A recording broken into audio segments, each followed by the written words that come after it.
Bienvenidos y gracias por su fiel compañía a este podcast de turismo.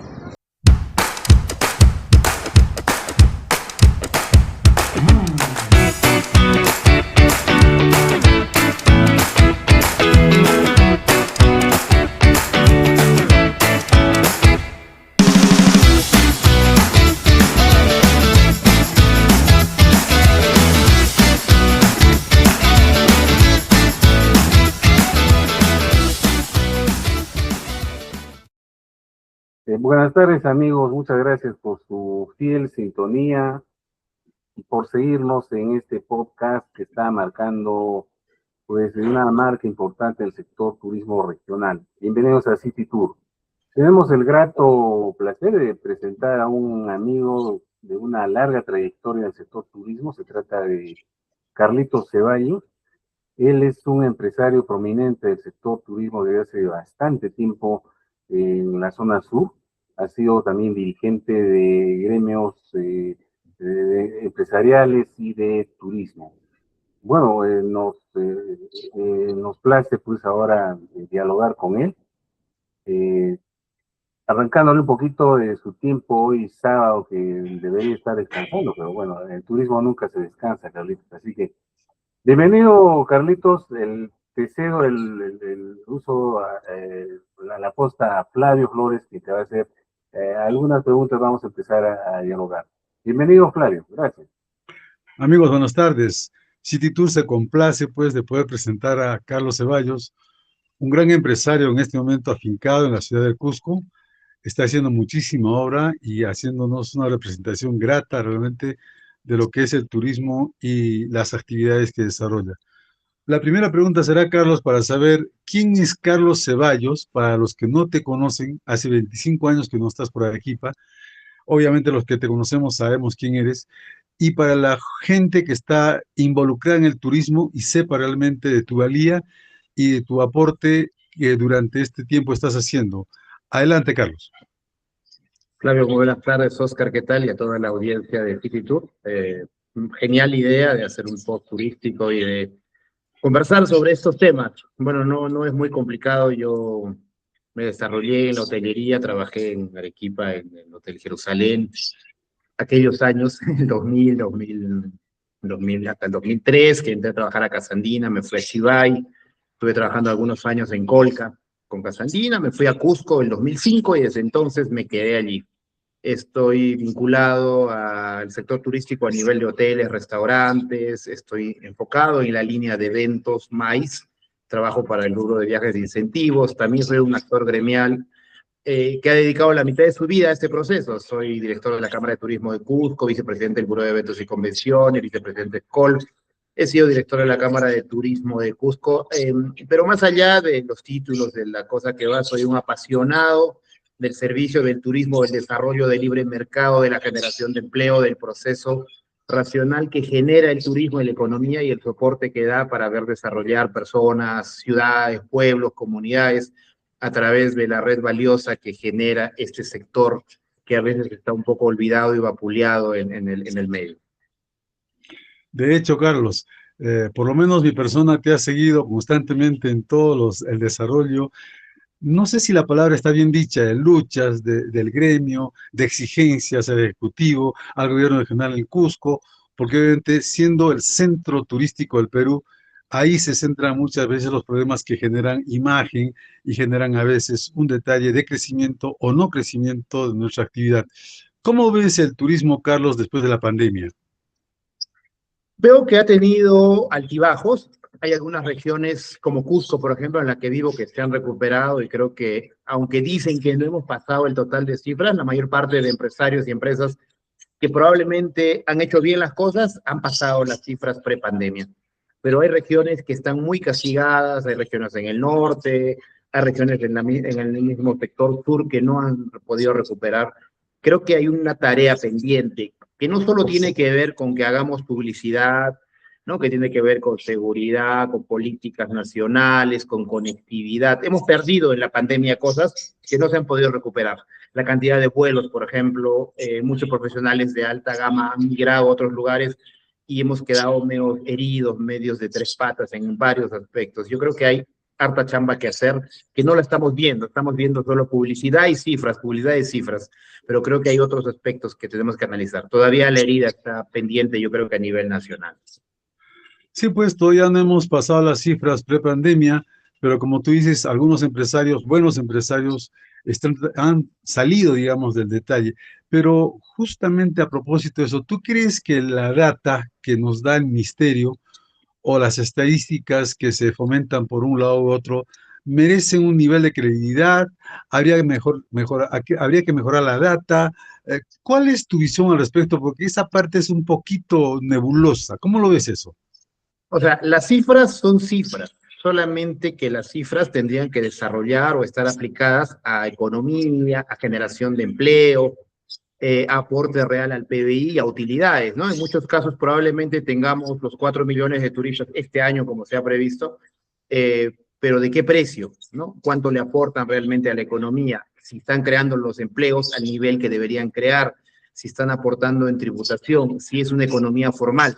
Creo que hay otros aspectos alrededor de una cifra de cuántos turistas vienen para poder analizarla. No creo que sea una mentira. Lo que sí creo es que probablemente no hemos recuperado el proceso de cuánto realmente sirven esas cifras o cuánto le dan de respaldo al país y al empleo, que es como lo más importante en este momento, ¿no? A propósito de una palabra que has hablado de pérdidas, explícanos cuál es el conflicto que existe en Machu Picchu con respecto tanto al tema ferroviario, al tema de Concetur, al tema de Torontoy, al tema del Instituto de Cultura, ese embudo que está generando serios inconvenientes a la mejora de imagen de nuestro patrimonio, el mejor del mundo en este momento. ¿Cómo tú ves? Y sé que están ustedes tras ese problema. ¿Cómo ves? Explícanos, por favor. Y mira, de fuera tal vez no vean la complejidad y el proceso. Machu Picchu es un espacio delicado, ¿no? Tiene una sola vía de acceso y como 10 metros y 2 de ancho, 10 de largo, 2 de ancho, que gobiernan el proceso del acceso hacia el principal atractivo del país, ¿no? Hacia los millones de turistas y los millones de soles y los puntos del PBI y el 1,5 millones de empleos, y a todo lo que se genera, hay una división, que son 3 metros de ancho por 10 metros de largo aproximadamente. Eso es el punto crítico. Lo segundo es que es tierra de nadie, ¿no? Vamos a ver que los que han invadido este pueblo de Aguascalientes, ahora llamado Machu Picchu, los que se han asentado allí hace algunos años, consideran que son legítimos herederos de ese espacio de tierra y que pueden hacer con eso lo que les place. No han tomado notas de que Machu Picchu es un patrimonio mundial, ¿no? Y que le pertenece a toda la humanidad. Dicho esto, los procesos, como son tan delicados al ingresar al lugar y al salir del lugar, no hay regulación, no hay policía, no hay Estado de Derecho, no hay fiscalía, no hay juez, no hay autoridad, ¿no? Que pueda poner orden en el proceso. No hay legalidad y no hay formalidad.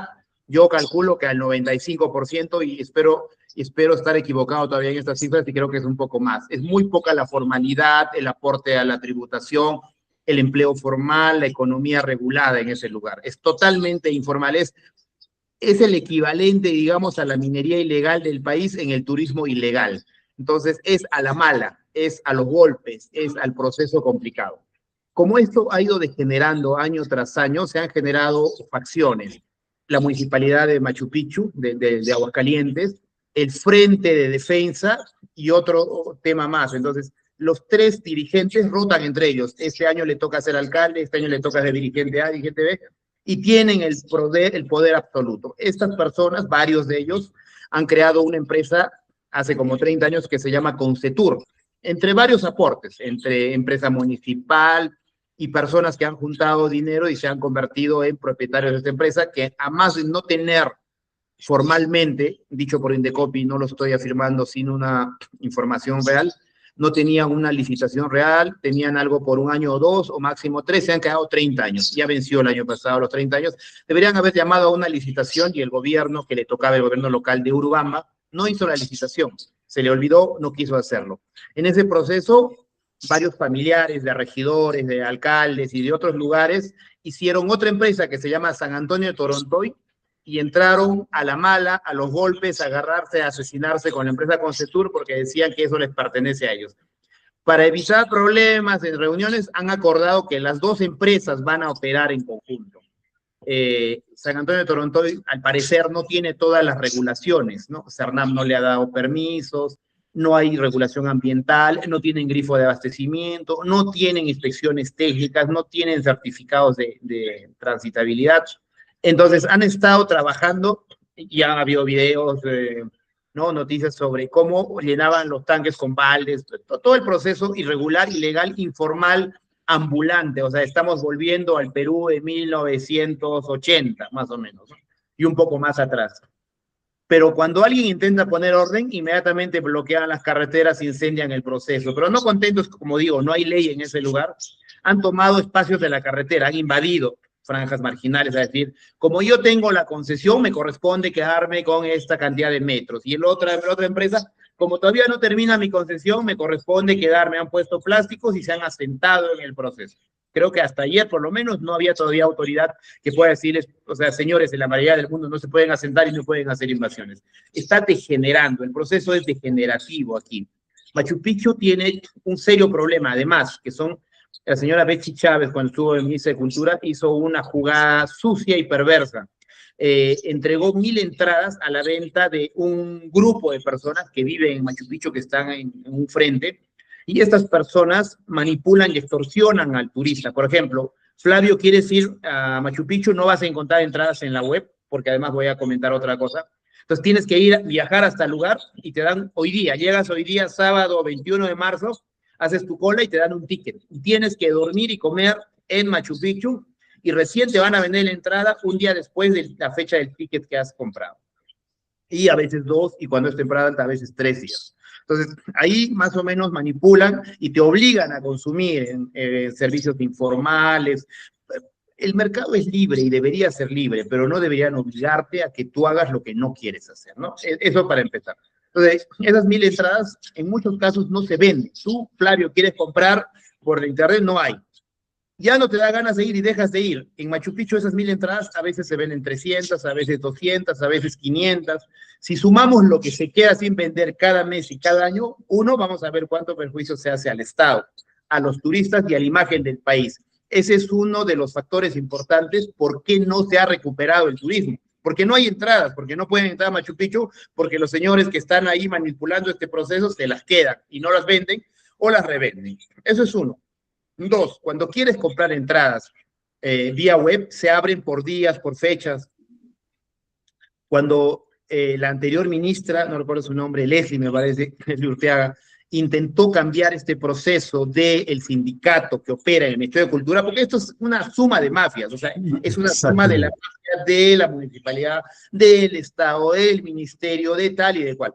Cuando esta ministra quiso cambiar el proceso que estaba en manos de mafias sindicales, son 3 sindicatos, si no me equivoco, uno de ellos tiene una cosa, otro tiene otra control y otro tiene otro control, cada uno tiene un control de un proceso. Entonces, de lo que se destapó en ese momento era que la mafia que tenía, el sindicato que tenía la mafia que vendía las entradas, no solo vendía 5,000, vendía 10,000, o sea, repetía la numeración para vender.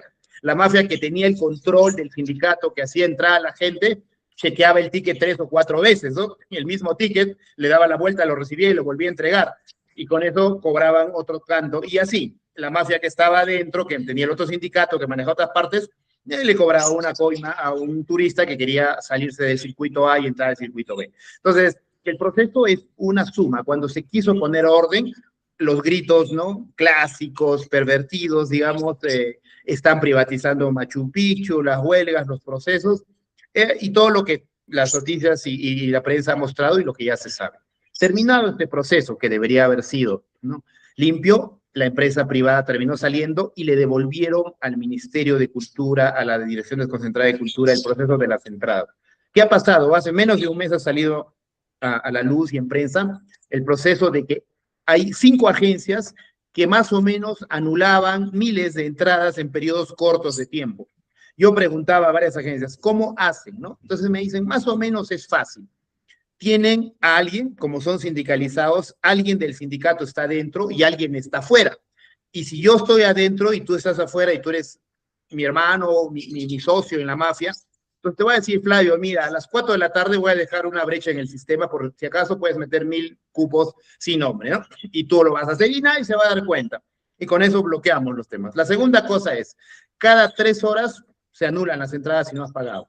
Y estos grupos de agencias que anulaban, las mantienen. 259 están anulando, o sea, están volviendo listos con el sistema, con bots o con tecnología, para volver a bloquear. Y así mantienen 1000 entradas bloqueadas o 2000 diarias por 4, 6, 8, 10, 12 meses, ¿no? Hasta que ya no las venden. Cada día bloquean, cada día. Entonces, si tú quieres ir a Machu Picchu, digamos, en 3 días y no encuentras una entrada, hay de público conocimiento páginas a las que entras o personas a las que contactas que te dicen, perfecto, la entrada, digamos, está a 150 soles, te la van a vender a $200.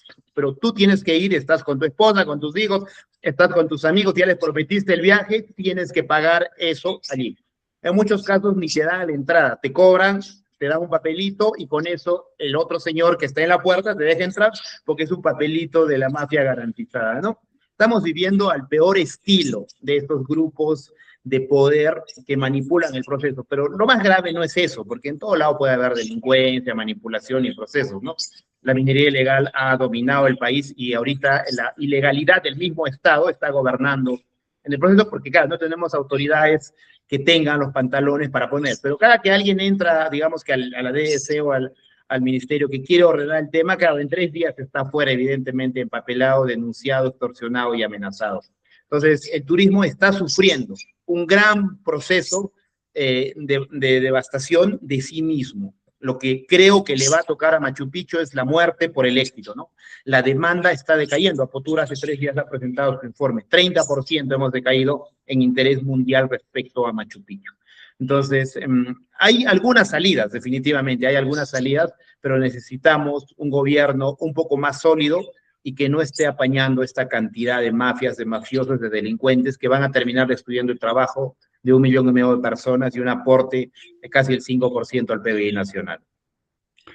Has descrito exactamente, y te agradezco mucho, Carlos, todo el detalle que existe en el amarre y la mafia en Machu Picchu y en Cusco, obviamente, también. Es una pena, la verdad.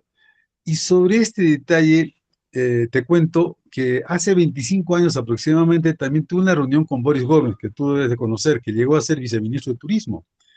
Yo le había planteado en aquel entonces que se replique lo que acá tenemos, obviamente acá también está medio malogrado, la Autoridad Autónoma de Machu Picchu.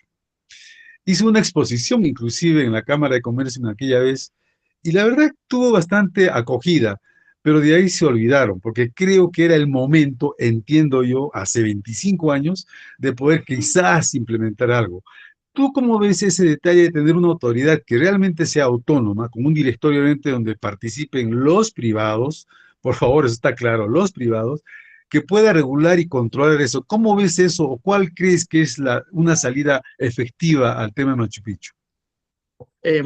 Hay varios factores que necesitamos para la salida. No hay una salida de una puerta. Hay una salida que tiene que abrir por lo menos 5 puertas.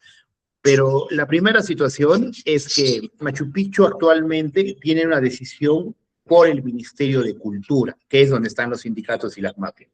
Al margen de que estén, si no estuvieran, el Ministerio de Cultura no es un ente que pueda entender, regular, aceptar, gobernar el turismo, no entiende de turismo. Su posición es la oposición completa y absoluta al turismo para preservar el activo, para preservar la arqueología. Ese es su trabajo, conservación y preservación.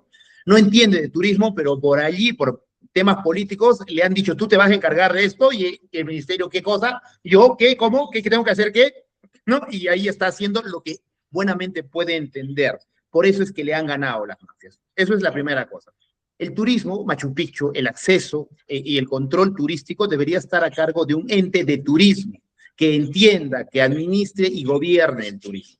Esto, como bien tú lo dices, debería estar a cargo de una autoridad que entienda de turismo y esa debería ser el MINCETUR, ¿no? A través de su Ministerio de Turismo y ojalá a través de un Ministerio de Turismo que por lo menos esté en la promesa de algunos candidatos de los que hablaremos que vienen a trabajar desde el sector turístico por primera vez en la historia ¿no?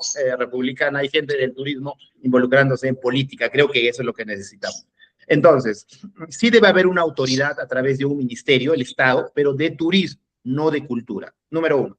Número dos, sí debe haber una participación plena y permanente de los diversos sectores, porque el poder absoluto siempre es peligroso, ¿no?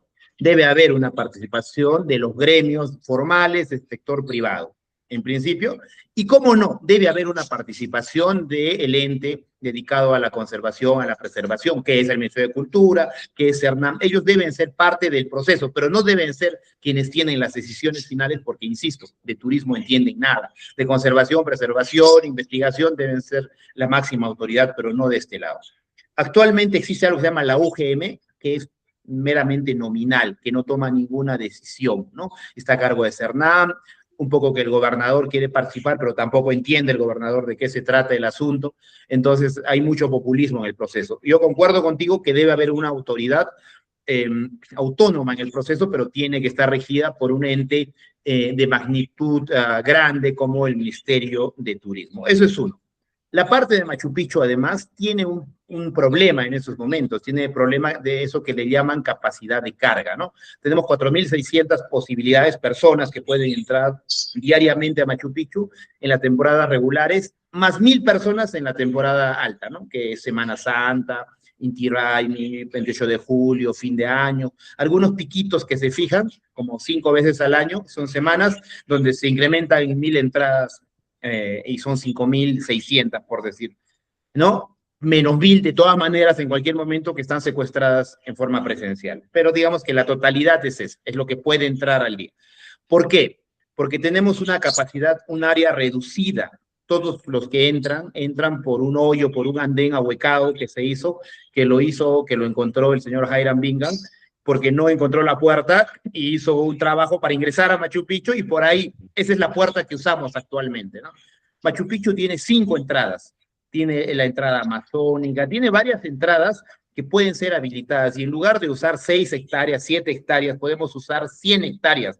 El proceso del desarrollo de Machu Picchu viene con una expansión del espacio físico, con 2 centros por lo menos de interpretación, donde puedan haber controles para el acceso y con diversos medios de acceso, con medios mecanizados, con medios peatonales, con medios de esfuerzo físico y de aventura, con los mismos buses que llegan actualmente, pero eléctricos, con ascensores panorámicos. O sea, necesitamos abrir todos los accesos y romper el proceso de, digamos, de absoluto control que se tiene a través de un puente en este pequeño pueblo. Santa Teresa, que es uno de los polos de desarrollo actualmente, donde ya hay carretera, tiene que empoderarse y tener capacidad hotelera, restaurantes y formalidad para hacer otro punto. La conexión con Choquequirao, una vez que se genere, esperamos en 2030, yo creo que es más, hace 3 años era el 2030, o sea, 2033 y 2035, pero no importa, tiene que surgir, va a ser un descongestionamiento a gran escala para Machu Picchu, para que tengamos 2 puntos de valor conectados entre sí a través de caminos, de treks, ¿no? Y de viajes que puedan generar, que logremos tener 15 millones de turistas en circulación en un determinado momento, en lugar de solo, no sé, 4 millones al año, ¿no? Entonces, ese proceso tiene que darse, pero es decisión política, ¿no? Es inversión. Ahora, yo creo que lo que menos le hace falta, tanto al Estado como a las intenciones de quienes quieran invertir, es dinero. La inversión está, necesitamos decisiones políticas, normativa, y necesitamos enfrentarnos, que lo estamos haciendo, a este grupo de mafias sindicalizadas y que están ya casi reguladas, ¿no? O sea, esto que está pasando con la invasión de Machu Picchu ya es el escándalo más grande, o sea, es, perdón la grosería, la concha más grande que puede ser, ya han formalizado, ¿no? Es lo mismo que pasa en Lima con las extorsiones, que ya te pueden dar una factura, una boleta por extorsionarte, o sea, es la concha gigantesca que se tiene sobre el proceso de apoderamiento, ¿no? Del patrimonio mundial, considerando que les corresponde y es de ellos y que pueden, ensuciar la pista, mearse en la pista, romper la pista, bloquear los accesos y hacer su casa en la pista si les da la gana porque consideran que tienen el derecho. O sea, necesitamos romper ese proceso y ese proceso se va a abrir a nivel de más accesos, de más atractivos y de ordenamiento, regulación y autoridades con carácter. Necesitamos autoridades con carácter. Ahora, has hablado de un punto crítico, esto de las invasiones. Yo entiendo que son gente foránea, ¿no? Por lo menos, Carlos, estuve ahí en Machu Picchu desde el 88 al 95, ¿no? Y todas las autoridades que han venido son autoridades que nunca han nacido en Machu Picchu, son gente que puso su restaurante y se quedó ahí e hizo su negocio, ¿no? Entonces, esto que tú me dices, yo creo que está muy, muy bien certificado por autoridades que se hacen la vista gorda y a partir de eso están generando, yo creo que sí, un problema serio para el próximo gobierno o gobernante y no sé si de eso vamos a poder salir bien librados. En todo caso, ¿tú crees que de todas formas los accesos habría que habilitarse y habría que generarse una autoridad, obviamente? Pero, ¿qué hay con respecto al manejo de los trenes?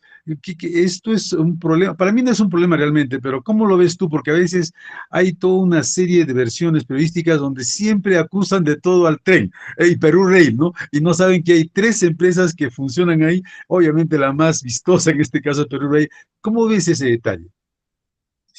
Mira, históricamente, Perú Rail, o sea, la empresa nacional de transporte ferroviario peruana, era caótica, desastrosa y no generaba ningún nivel de confianza. El proceso de crecimiento ha tenido que ver con la inversión privada. Sin la inversión privada que tuvo primero Orient Express con Perú Rail y ahora Belmont con Perú Rail, no se hubiera logrado el nivel de turismo que hoy día viene al De país, acuerdo, en principio. estoy de acuerdo. No, las concesiones y el proceso han tenido su momento y han sido.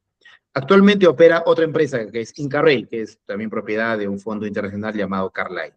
Eh, y bueno, la empresa que tiene la concesión del proceso de la línea de tren, que también corresponde a Belmont, digamos, ¿no? A estos mismos inversionistas. El proceso genera críticas y genera problemas porque es el único medio de acceso. Yo creo que una vez que tengamos la capacidad y la posibilidad de abrir los demás medios de acceso hacia Machu Picchu, o sea, que la gente llegue en carro porque han hecho una pista y un túnel de primer nivel hacia Santa Teresa y de Santa Teresa que puedan tener vías peatonales, ¿no? O que puedan llegar por otros lados o por el teleférico que se va a hacer a nivel de Choquequirao y de allí caminar. Cuando tengamos 5 accesos y usemos las 5 puertas que se tienen hacia Machu Picchu, el proceso va a ser mucho más racional y vamos a tener que dejar de quejarnos de esta empresa. Probablemente no sea la mejor operación ferroviaria del planeta, estoy de acuerdo.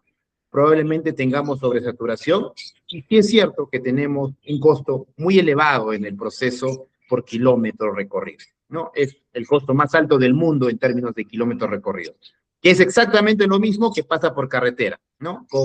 No del mundo, digamos, pero por lo de carretera, sí, con Concetur o como ahora lo que te cobran por kilómetro recorrido terrestre es lo más caro del mundo, o sea, no hay otra parte en el mundo que se cobre por kilómetro de ese precio. Entonces, lo del tren también tiene este nivel de escándalo, pero tiene que ver con que no hay otro acceso. Entonces, al ser la única propuesta, tiene sus problemas económicos y la insatisfacción del cliente local. El turista yo creo que está muy agradecido de pagar lo que paga y de llegar como llega, porque le parece un servicio de lujo, apropiado, con una experiencia de altísimo valor, que además lo va a conectar con una de las maravillas del mundo. No escucho yo niveles de insatisfacción turística en el proceso, excepto cuando hay bloqueos, choques, derrumbes o alguna cosa que tienen que ver con mantenimiento, con conflicto social. Pero en general, un día cualquiera, con un viaje cualquiera, yo creo que un turista está muy, muy de acuerdo con hacer ese pago y con el servicio. El valor de su servicio yo creo que es altísimo. En ambas empresas, Inca Rail o Perú Rail, yo creo que es altísimo. El que está en desacuerdo, inconforme, es el turista que viaja por 12 soles, y ahora creo que 15, que es el turista del tren local. El tren local está diseñado para trasladar a los trabajadores, a las 5.000 personas que viven en Machu Picchu, trabajan y tienen que ir a Ollantaytambo, venir a Cusco, comprar cosas, llevar insumos, regresar, volver, ¿no? Está diseñado para eso. Pero el turista peruano no quiere pagar 30, 40, 50, 80 dólares por ruta, con justa razón, con justo derecho, y quiere colarse a ese servicio de tren local que está diseñado y subvencionado, solo lo tiene Perú Rail, no lo tiene Inca Rail, para llevar trabajadores. Entonces, ¿qué es lo que surge? Cuando no encuentra espacio, cuando no le dan lo que quiere, cuando no encuentra el turno que quiere, cuando no puede pagar lo que quiere, entonces realmente surge todo el conflicto. Y hay picos, te das cuenta, Semana Santa, fiestas patrias, fin de año, es donde surgen los problemas. Porque claro, el tren puede transportar no sé la cifra exacta, pero digamos 2.000 personas diarias del tren local, pero en esos picos hay 5.000 personas que quieren viajar, entonces físicamente no entran y protestan, porque claro, no quieren comprar ninguna otra entrada que no sea esa y quieren viajar en ese valor, ¿no? Entonces soles por ruta. 12 costaba, creo que está un poco más ahora, no he ido el último año en ese servicio, pero creo que está 15 ahora, pero yo creo que el mayor problema es ese, el turista local que tiene ese conflicto, porque si entiendo bien, hace como una semana se inauguró un nuevo servicio que es exclusivo para porteadores, que es otro de los flujos importantes, ¿no? Porque el porteador que entra por el camino Inca tiene que volver a Ollantaytambo en tren. Es la única vía de acceso, o sea, hay que estar claros y repetirlo 100 veces. Como es el único medio de acceso y transporte, tenemos un conflicto social permanente. Y eso no va a cambiar hasta que no tengamos otros medios de acceso regulados y controlados completamente. O sea, no podemos hacer una carretera a Machu Picchu, eso sería un crimen, ¿no? No debe haber, o sea, es una maravilla y es un lugar patrimonial y arqueológico que debe ser preservado miles de años más. Pero el proceso es que va a haber conflicto social todo el tiempo, siempre, porque siempre va a haber personas que no están de acuerdo con el precio, con la frecuencia, con la falta de espacio, con reservar y otros detalles. Suscríbete a nuestro podcast para mantenerte informado.